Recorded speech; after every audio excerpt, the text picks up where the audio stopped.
Most people starting YouTube think it's about uploading videos, picking thumbnails, or figuring out how to try to beat the algorithm. But really, 99% of beginners have no idea how YouTube actually works. And today I'm going to break down the 6 real basics that separate channels that die from those that build 7-figure businesses. And after 500 plus videos and millions earned in commissions, here's what actually matters. Now, the basics aren't really what you think. I mean, everyone's obsessed with a gear list, upload schedules, but channels built on those basics tend to fail at the exact same rate as channels that ignore them completely. So here's kind of the thing. When people say the basics of YouTube, what are they actually talking about? How to upload a video, how to make a thumbnail, what gear to buy, and that's what everyone thinks the basics are. But I mean, that's not really the case. The real basics, the ones that actually determine whether your channel grows or dies, are completely different. It's really more about audience retention, it's about packaging and the data. And once you understand these, you'll grow faster with 10 videos than most people do with 100. And that's not an exaggeration. And later on in the video, I'm going to show you exactly why making more videos matters more than going viral, but not in the way you may think. And so if we break down some of these basics and what they actually are, I want to start with the most important one. And of course, these 6 principles really separate the hobbyist from the business owners on YouTube. So if you nail them, then every video you make works harder than the last one. And remember, as I always say, if you treat YouTube like a hobby, it'll pay you like a hobby. If you treat YouTube like a business, it'll pay you like a business. All right, basic number 1 is going to be audience over algorithm. Now, what if I told you that the algorithm isn't even looking at your videos? I mean, YouTube isn't really deciding what videos perform, your audience is. And I know everyone wants to crack the algorithm,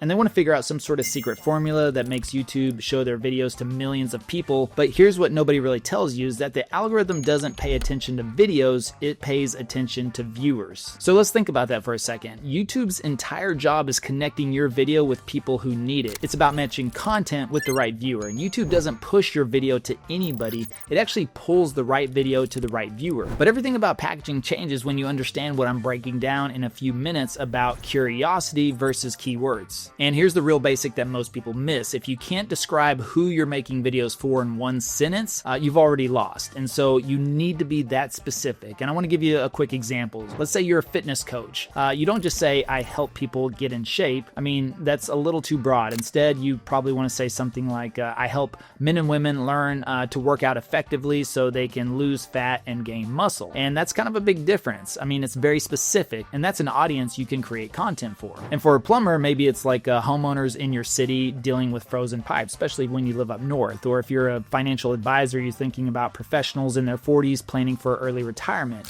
Really kind of one sentence, that's specific. Now, once you have this type of clarity, you can start creating ideas with this specific audience in mind and stay focused on them. You're not trying to be everything to everyone. You're going to deep dive on one group of people and solving their specific problems. And for me, that's moving to Dallas. I mean, that's it. I'm not trying to attract real estate agents all over the country or people who want to flip houses or even investors looking for apartment buildings, which, by the way, I tried that before. It doesn't work. And I don't necessarily want tire kickers in California or investors in Miami. I just want people that are moving to Dallas who need a house and are looking for the right agent. And that focus is really what made everything work. So before you try to make another video, before you worry about thumbnails or editing or anything like that, you just need to answer one simple question, which is, who exactly am I making videos for? You should be able to write that down in one sentence. Now, business owners who nail this, they see leads within weeks instead of just months. So the clarity compounds with every upload because YouTube learns faster who needs your content. And that audience clarity directly impacts what we're covering next, which is retention. So basic number 2 is going to be retention beats frequency. Now, I was looking at 2 videos on my dashboard, same type of topic, same channel, wildly different results, and it took me a little bit to figure out exactly why. But once I figured it out, it's really that one great video keeps people watching, and that can outperform 10 rushed videos. So in more simple terms, I mean, quality definitely beats quantity, but not in the beginning. I'll come back to that in just a minute. And I know that sounds obvious, but most people don't actually operate this way. They think success on YouTube is about posting as much as possible, kind of flooding the platform with content, throwing in as many shorts as possible, hoping that something sticks. But that's not really how it works. You don't want to focus on how many times you upload. You want to focus on how good your uploads are. But as I mentioned, there's a caveat to this. If you're just starting out, you usually do need to upload a lot to learn. You need to get into that muscle memory. You need to figure out how to talk on camera, how to structure structure a video, what topics resonate, and the more you do create in the beginning will just give you more reps. So in the beginning, I would say quantity actually matters more than quality. But also here's the best part is I'm going to reveal the exact data collection system coming up that turns those early uploads into predictable growth. And I'd say usually after your first 50 or 70 videos, that's whenever your channel starts to shift. That's whenever it's time to focus on quality over quantity. And I want to give you a real example from my own channel that really kind of taught me this lesson. So I had a video called Avoid Moving to the Wrong Area in Dallas, Texas, and it performed really well. And then I tried to make another video and I called it 8 Harsh Reasons Not to Move to Dallas and Where to Move Instead. And that one didn't really do as well. So kind of same channel, same audience, but different results. And why did one work versus the other one? Well, in the first video, it really had a clear focus promise. Avoid moving to this area. So it kind of tells you exactly what you're getting. And if you're moving to Dallas, you want to know which area to avoid. It's specific, it's actionable, and the content delivered on that promise. And I walked people through the areas to be careful about. I explained why, and I gave them alternatives. And people watched because they got exactly what they clicked for. Now, in the second video, I would say that title is probably a little bit more confusing, which we've changed since then, but 8 Harsh Reasons Not to Move to Dallas and Where to Move Instead. So are we talking about reasons not to move to Dallas? Or are we giving alternatives? It's really trying to do too much at once. And when the title is unclear, people don't know exactly what they're clicking on. So that confusion could kill your click-through rate. But it also affects retention because even if people click, they're not sure what to expect. So they might leave faster. And here's the thing about the script itself. The first video, it stayed focused. Every section was about Dallas neighborhoods and really what to watch out for. But on the second video, it was a little all over the place. I was talking a little bit about property taxes. I was talking about schools, housing costs, the amenities, maybe some of the politics in there, and then the vibe of the city. And that can be all useful information, but it's not really a very tight narrative. So it could be like more of a list of complaints. And lists don't keep people watching unless each builds on the last one. So the lesson I took away from that was like a video with a clear focus and a strong narrative will outperform a video that tries to really kind of cover everything. So even if that second video has good information, if it's scattered or unclear, they won't stick around. Now, if you keep people watching and YouTube shows your video to a lot more people, so if you lose them in the first minute and it doesn't really matter how many videos you upload. So retention is the difference between a channel that plateaus and one that will scale, which kind of brings us to what actually gets people to click in the first place. And that's basic number 3, which is curiosity is kind of like the new keyword. And search is still useful for growth, but while keyword optimization is still important, the majority of views from YouTube really come from recommendations and browse, not necessarily search. But search is important, especially I think in the real estate business like I'm in, whenever specific people are looking for specific answers. But moving into 2026, YouTube isn't going to be driven a lot by search. But it's still important.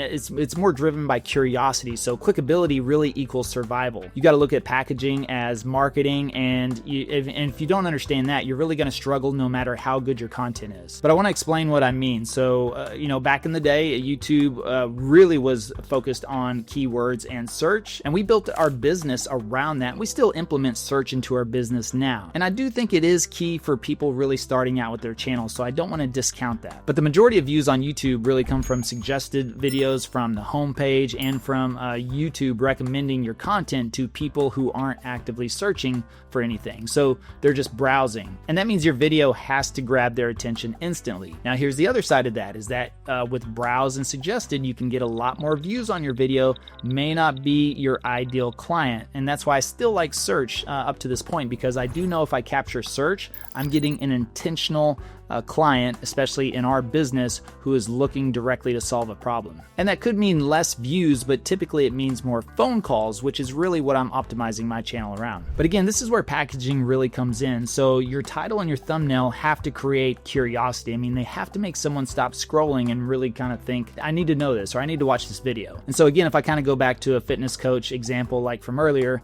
most people might make a video on how to gain muscle and lose fat. Now, that could be a good topic, but and it's descriptive, and people searching for that might click, but it's not curiosity driven. So if you compared that to a different title of like The Real Reason You Can't Lose Fat, I mean, you can kind of see the difference. That second title makes you think, okay, what's the real reason? You know, what am I missing? It's a lot more clickable. And if you're struggling with losing fat, you want to know what you're doing wrong. But packaging is one of the biggest things to focus on. You have to make sure that your content psychologically gets someone to click on the video. So that's not manipulation, and it's not saying that you're lying or clickbait. I mean, you're not promising something you don't deliver. You're just framing the information in a way that makes people curious enough to watch. And then once they click, your content has to deliver on that promise. But if they never click in the first place, I mean, none of that really matters. And by the way, if you're serious about building a YouTube channel that actually grows your business, we're going to be hosting a live challenge coming up soon. We're going to walk you through everything that you need to know about YouTube over 5 days.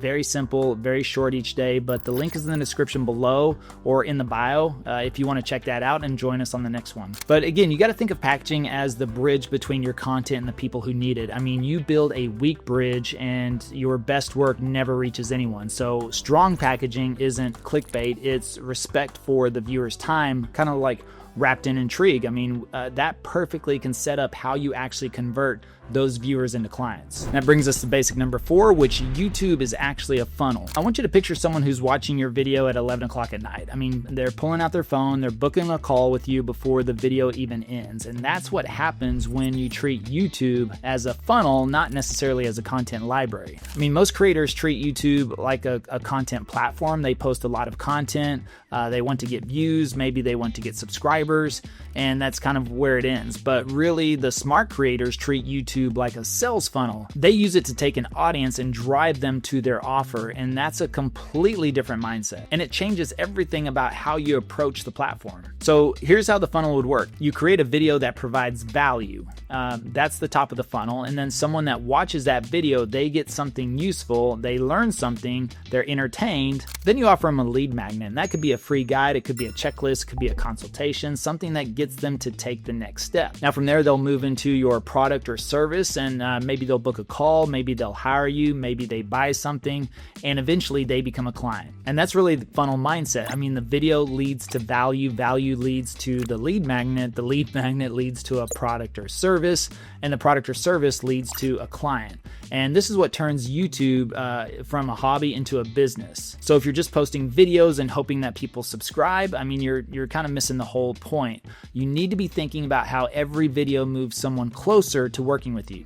And for us in our real estate business, that funnel is pretty simple. Someone watches a video about moving to Dallas, they like what they see, they get to know me, usually after several videos, and they want to make a move. And I tell them to reach out. I make it very simple. They can shoot me a text, send me an email, fill out a quick survey, and that's the lead magnet. So once they do that, we get them under contract typically within 60 days on average. And that's our funnel. And it works because we built it intentionally. We didn't just post videos and kind of hope for the best. You have to tell people what you want them to do or where you want them to go. And every video should really answer one question, which is, what do I want the viewer to do next? I mean, content without direction is, I guess, entertainment. I mean, content with a clear path is a business asset. And building those assets requires understanding what actually creates skill, which brings us to number 5. And that is that volume creates skill, not virality. So you got people banking on one viral video to kind of save their channel, but it works kind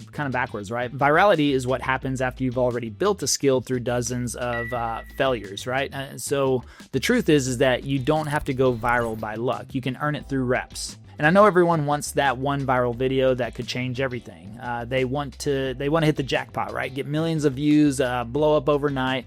But that's usually not how it works. I mean, virality is typically a byproduct of skill, and skill comes from volume. So when you make 50 uploads, you're not just making content, you're really collecting data. Every single video should be teaching you something. You learn what packaging works, what pacing keeps people watching, what positioning resonates with your audience. I mean, all of that is data collection. You're not failing when a video doesn't perform, you're collecting data. And over time, that data can start to stack up. You start to understand what works and what doesn't. And that's when you start getting better results. So here's a good rule of thumb. Each upload, try to get better at one thing. Maybe you get better at your hook. Maybe it's your storytelling. Maybe it's your call to action. Just kind of pick one thing and focus on improving that. And if you do that consistently, eventually you'll probably be ahead of 99% of people, because most people don't approach it this way. They make a few videos, they don't get the results they want, and then they quit. Actually, the average creator on YouTube quits after their 20-second video. But the ones who stick with it, the ones who treat every video as a learning opportunity, those are the ones who build real channels and real businesses. And in fact, I didn't close my first deal from YouTube for about 4 months. But once it started, it completely compounded. And over the next 90 days after that, I did $100,000 in commissions. And while everyone else was trying to chase a lottery ticket of virality, I was building on that compound effect. Now, 50 strategic uploads beats one viral accident every single time, but only if you avoid the trap that kills momentum faster than anything else. And that's the basic number 6, which it's not about perfection. And there are times whenever I spend a couple of days trying to perfect a video that only got 200 views, and then whenever my good enough video uploaded, I got 15,000 or 25,000. So perfection can be overrated, and it can definitely be a business killer. So most beginners overthink things like fancy editing instead of the message. They think they need crazy transitions, they need some cinematic B-roll, they need drone footage, they need the right color grading, really all this overproduction value. And it's nice, but does it even really matter? Should you have fancy editing at the cost of the value that you give? No.